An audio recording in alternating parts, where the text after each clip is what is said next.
for... o senhor está numa missão, partido menor, né? Com uma expressão hoje menor. Como é que o senhor pretende se relacionar com o Congresso e como aprovar suas medidas caso o senhor seja eleito?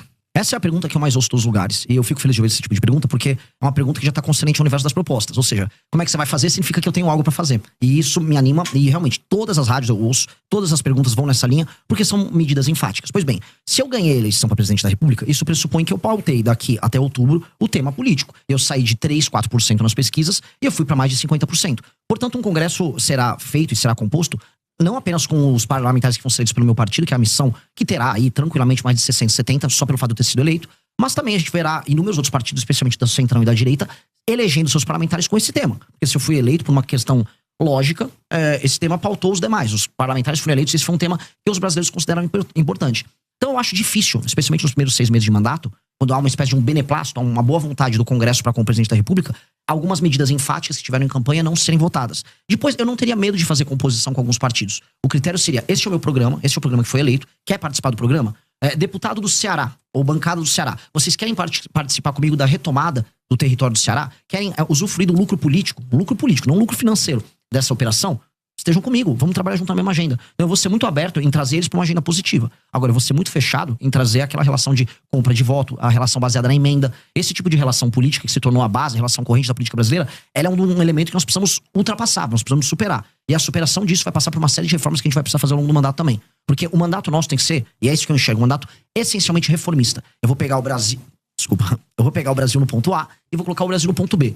E esse ponto B significa um Brasil que não tem mais crime organizado, que as leis penais e leis de processo penal vão se alterar, que a questão fiscal, ou seja, a questão econômica, reformas que mexam na forma como o governo gasta o dinheiro dele, que termina cobrando imposto caro das pessoas, seja resolvida, numa relação justa do Pacto Federativo, ou seja, vocês aqui no Paraná pagam imposto demais, mandam dinheiro demais pro governo, mas recebem de menos. Enquanto tem prefeito no Piauí não fazendo nada com esse dinheiro que eles recebem. Isso também tem que ser endereçado. Mexendo nisso, a gente não apenas melhora a vida das pessoas e melhora a questão econômica, mas eu mexo na correlação de forças com o Centrão.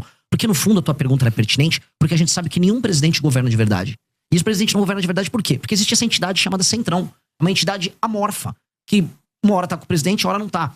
O que ela faz para estar no governo? Ela põe uma faca no pescoço e exige dividendos. Em geral, esses dividendos são financeiros. A gente tem que alterar o sistema de recompensa para que isso não aconteça com essa intensidade. Mas um desses dividendos também, quer dizer, até a questão de ocupação do governo, né? Com ministérios, com autarquias, impostos chaves, normalmente que tem ramificação pelo resto do Brasil e um orçamento gordo.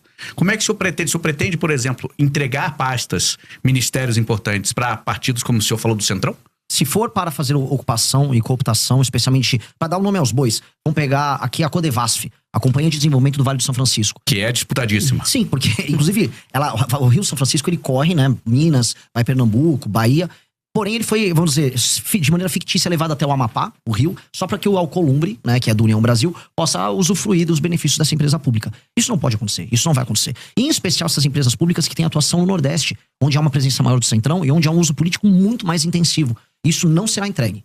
Essas empresas públicas não podem ser entregues, porque hoje elas são, vamos dizer, um vetor central de corrupção. Eu volto a falar, não tenho problema nenhum em trazer figuras corretas e sérias de outros partidos para participar do nosso governo, porque esta é, infelizmente, a natureza do nosso modelo. Fazer um governo que tenha coalizão é normal em todas as democracias. Agora, fazer um governo baseado em cooptação, como eles estão acostumados, não. Eu não vou fazer baseado em cooptação. E eu creio que é possível fazer isso. Eu creio que é possível você obter dividendos políticos, ou seja, um lucro político, ou seja, através das vitórias políticas de um governo, e não obter dividendos financeiros, que é o que esses caras querem. E a gente tem que... Aí, o cara quer obter dividendo financeiro, eu vou atuar junto com a Polícia Federal para todo mundo que estiver desviando emenda. Eu vou conversar com o Supremo Tribunal Federal, que tem inclusive investigações em curso, e nós vamos colaborar para que as emendas sejam investigadas. Porque não pode existir um governo que se baseia na compra e cooptação dos parlamentares. A gente está falando agora de emendas só das obrigatórias, mais de 60 bilhões nesse orçamento anual. E o senhor pretende mexer nesse vespeiro das emendas? Precisa. Como? Porque hoje o Congresso cooptou o orçamento do governo, né? Como é que o senhor pretende, qual que é a proposta que o senhor vai levar eleito para os congressistas com relação à emenda, que é uma moeda cara, custosa aos parlamentares? Se vocês me permitirem, eu puder estender um pouquinho mais nesse tema, esse tema é muito importante. É um dos temas centrais para mim. Por que existe a emenda e por que ela funciona? A emenda é hoje a razão de ser de um deputado federal no Brasil.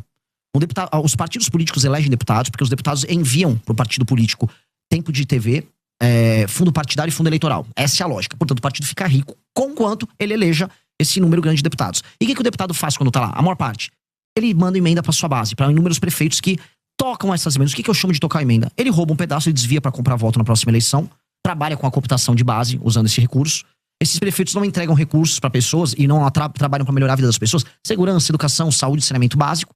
Mas ele, no fim do dia, reelege aquele deputado. É um ciclo. Esse ciclo, que é o ciclo que faz com que o deputado dependa da emenda, esse ciclo precisa ser cortado. E o que nós vamos fazer, que faz parte da nossa grande reforma administrativa? Nós vamos dar o poder para os prefeitos. E como? O fundo partidário e o fundo eleitoral serão determinados pelo desempenho objetivo dos prefeitos com indicadores. E quais são esses indicadores? Melhoria, por exemplo, na cobertura de saneamento básico. Um município que tem 10% de saneamento básico foi para 20%, ou seja, fez linha de esgoto, tal, começou a atender essa área, ele ganha um ponto. Melhorou o desempenho no SAEB do município, ele ganha mais 2 ou 3 pontos. Ele soma esses pontos, pondera pelo tamanho da cidade, aí o partido recebe o fundo partidário e o fundo eleitoral de maneira equilibrada, dada a proporção do município. E, se ele cumpre isso, também ele está autorizado a receber emendas. A emenda só vai para o prefeito que entrega. O prefeito que não entrega, não tem emenda. E o que acontece? Isso acaba com a necessidade e a energia que o deputado federal tem em mandar emenda para o lugar que não funciona para desviar esse dinheiro. Então, nós podemos muito bem transformar a emenda num sistema de incentivo a bons prefeitos. E aí eu empodero o prefeito, que é quem precisa ser empoderado, e eu tiro o poder do deputado nesse sentido. E aqui você tem uma tensão, essa tensão já existe. A frente dos prefeitos e a turma dos deputados vivem em conflito. E aí eu empodero o poder executivo, que é quem entrega as coisas para as pessoas dos municípios, e eu tiro esse jogo absurdo que tem na mão dos deputados federais, que é um problema. E hoje ainda mais um elemento. O STF está indo para cima das lideranças partidárias que estão usando a emenda do orçamento secreto para comprar voto, para fazer desvio, e estão ficando multimilionários. Há uma tensão ali, e essa tensão faz com que as principais lideranças do Centrão hoje estejam com muito medo. Eu vou pegar um governo em que esses caras vão estar com medo. Então aí é o momento da gente negociar. É o momento de baixa deles. Eu já ia perguntar 2 questões sobre isso para entrar na conversa. Primeiro, como é que vai combinar com os russos? Como é que vai combinar aí para não ter, né, digamos assim, uma devolutiva? A gente já viu como é que fica a questão de um governo que não tem viabilidade dentro do Congresso para gerir. E segundo, toda a emenda parlamentar é ruim? Nem toda emenda parlamentar é ruim. A emenda que é obrigatória e que ela é cumprida de maneira transparente, ela pode entregar um papel. Agora, a emenda do orçamento secreto, ela é ruim. A emenda do orçamento secreto, assim, nada que precisa necessariamente ser secreto vai ser bom. Tanto que as entregas do orçamento secreto são sempre meio secretas também. O cara nunca divulga exatamente. E aí você vai procurar, você encontra empresas de familiares de parlamentares, empresas de familiares dos prefeitos. Empresas fantasmas. Empresas fantasmas de toda sorte. Mas não há um risco, por exemplo, dessa questão da governabilidade, o Congresso dar uma resposta em relação a isso, porque até agora não mostraram interesse nenhum, tanto na transparência quanto na questão de abrir mão dessas emendas. Ao contrário, só aumentam. Mas aí você vai precisar de um presidente da República que não tenha rabo preso com ninguém, que tenha força e capital político, e que vai gastar o seu capital político fazendo essa medida, que é uma medida não de governo, é uma medida de Estado. Essa é uma medida que altera o Brasil. Eu vou te dar um exemplo simples. Houve um presidente da República que já atendeu, vamos dizer, que já atacou o interesse do Centrão uma vez, de uma maneira muito clara, que colocava prefeito do Centrão na cadeia. Foi o Fernando Henrique Cardoso passando a lei de responsabilidade fiscal. Ora, o Fernando Henrique Cardoso conseguiu isso nos anos 90. Nós podemos conseguir isso também. Ou seja, se eu ganho a eleição presidencial e eu vou pra cima do enfrentamento ao crime organizado, a gente pode ver que tanto que o Bukele, o próprio Milei teve um pouco desse efeito, você ganha popularidade, você ganha capital político. A questão é, o que o presidente da República faz com o capital político que ele acumula? Alguns ficam, não, vou manter o tempo todo, que eu tenho que pensar na próxima eleição de prefeito. Se eu acumular esse capital político de popularidade e de respeitabilidade, eu vou gastar ele todo fazendo uma reforma que altera a dinâmica da política do Brasil. Porque isso vai impactar na qualidade das prefeituras, para a vida das pessoas nas cidades serem melhores, e vai mexer no sistema político para que o Centrão perca parte desse poder.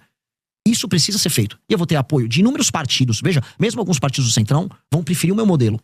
Nem todo mundo no Centrão quer operar com esse modelo. Prefere um modelo, por exemplo, mais municipalista. Eu tenho certeza que se eu conversar com o Kassab, que é do PSD, ele vai preferir esse modelo. Então não é todo o Centrão que quer viver disso. Isso aqui é um modelo que o baixo clero do Congresso adotou, que é a forma que permite que um deputado, em geral, semi-analfabeto, burro, pouco comprometido com o funcionamento da cidade dele, desvie grana, põe um dinheiro no bolso e se reeleja com a compra de voto. Ou seja, o Brasil está sendo tomado por parlamentares e administrado por parlamentares absolutamente corruptos. São eles que não deixam o Brasil andar. E são eles que a gente vai combater. Então, mesmo dentro do parlamento, há quem seja contra. E nos prefeitos da sociedade civil, isso é facilmente, vamos dizer, isso é fácil de explicar e eu vou conseguir convencer. E eu vou gastar meu capital político com isso. Agora, candidato, o senhor falou e citou o presidente de El Salvador, o Bukele. O que o senhor vê nele? Ou o que o senhor se inspira? Qual que seria a sua proposta para a segurança fazendo esse paralelo com El Salvador que o senhor citou? O que eu gosto muito dele foi o fato de ter sido muito enfático no enfrentamento ao crime organizado e ter entendido que território de uma nação é o território de uma nação. Não existe espaço paralelo, não existe território paralelo. O Bukele, ele fez isso, ele pegou uma das nações que eram mais inseguras das Américas e transformou naquela que é hoje, em termos estatísticos, falando de homicídio, a nação mais segura das Américas. Mas há também denúncias de abusos lá, né? Antes havia muito mais denúncias de abusos, simplesmente porque as pessoas morriam em um número muito maior. Agora, o Estado fez isso com a aprovação das pessoas e com a aprovação do Congresso. Erros e falhas, um eventual erro policial, sempre haverá. A polícia não é perfeita, assim como políticos não são perfeitos e seres humanos não são perfeitos. Seria um efeito colateral? A questão é se você já vive o efeito colateral, que é viver na mão do crime. Se isso diminuiu e as pessoas perceberam que diminuiu, a uma vantagem objetiva. A gente tem que ser utilitarista aqui. A gente não vive no mundo perfeito. Mas na prática o senhor faria o quê? É isso Na que eu queria prática, saber, qual é a proposta? Eu citei pra você já no começo da entrevista. Sim. Para a destruição do crime organizado, Fica eu vou colocar o Brasil, as regiões tomadas pelo crime organizado. Isso inclui desde portos, áreas de fronteira, A longo prazo. favelas. A longo prazo, já no curto prazo também. A gente tem que passar alterações nas leis penais, aumentando as penas, de maneira muito objetiva. E nas leis de execução penal, a gente tem que acabar com artifícios como a progressão, a saidinha, para que a pessoa cumpra a pena dela.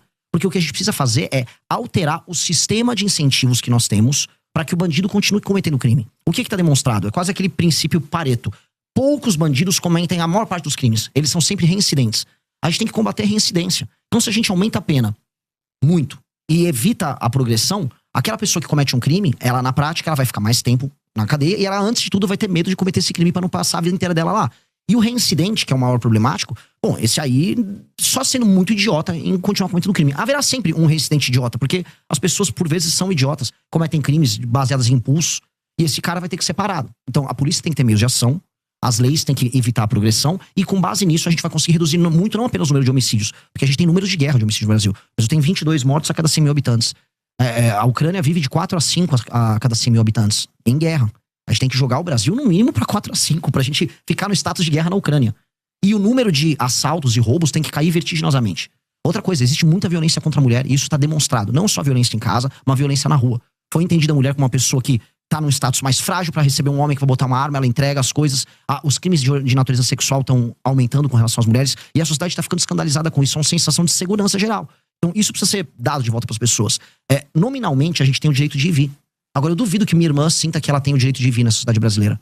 O direito de ir de uma mulher brasileira, ele é mitigado, ele é reduzido. O direito de vir uma pessoa que só quer andar com o celular dela no meio da rua e trabalhar, porque isso aqui é um instrumento de trabalho e não um objeto de luxo, também tá dirimido. Então, eu tenho que dar à pessoa de volta os direitos fundamentais. Isso é um direito de garantia fundamental.